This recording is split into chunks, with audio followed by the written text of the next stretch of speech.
सबसे पहले मैं इन छात्रों के जो परिवार हैं और माता पिता हैं, हमारी संवेदनाएं उनके साथ हैं। बहुत सपनों के साथ ये बच्चे दिल्ली में कोचिंग लेने आए थे और एक आईएएस बनने का सपना देखा था। अब इन छात्रों की डिमांड्स को हम सुनेंगे और जल्द ही हम इनके साथ एक मीटिंग करेंगे और उसके बाद हम इस रेगुलेशन को दिल्ली सरकार में पास करेंगे और फिर एमसीडी भी उन सभी रेगुलेशंस का, रूल्स रेगुलेशन का पालन करेगी।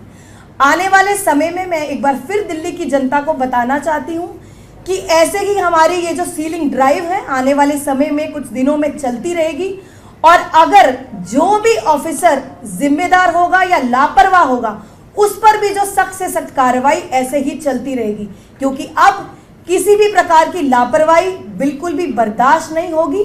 क्योंकि हमको छात्रों को ध्यान में रखना है, हमारे देश का भविष्य है। ये छात्र बहुत सपनों से पढ़ने आते हैं और इन कोचिंग सेंटर्स पे जो शिकंजा हमने कसा है वो ऐसे ही कसा रहेगा। दूसरा, जैसे आतिशी जी ने बताया कि हमने 2 ऑफिसर्स को सस्पेंड और टर्मिनेट किया है।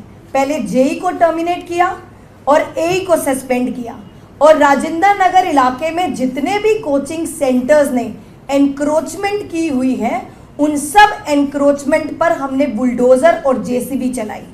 उसके बाद एक इंक्वायरी रिपोर्ट, जैसे आतिशी जी ने बताया, वो भी हमें मिल चुकी है और आने वाले समय में डिटेल रिपोर्ट हमें मिलेगी और उस रिपोर्ट के मुताबिक हम आगे अपना एक्शन बनाएंगे।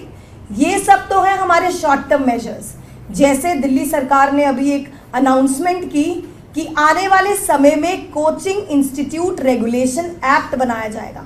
मुझे लगता है इस घटना को देखते हुए इस एक्ट की, इस रेगुलेशन की बहुत ज़्यादा ज़रूरत है।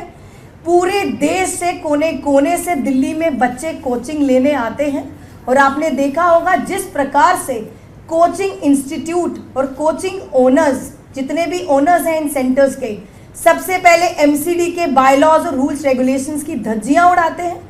जो घटना हुई आपने देखा, बेसमेंट में 2 एंट्री एग्जिट होने थे और हमने पाया कि एक ही एंट्री और एक ही एग्जिट है, जिसकी वजह से बच्चे नीचे ट्रैप हो गए और 3 छात्रों की जान चली।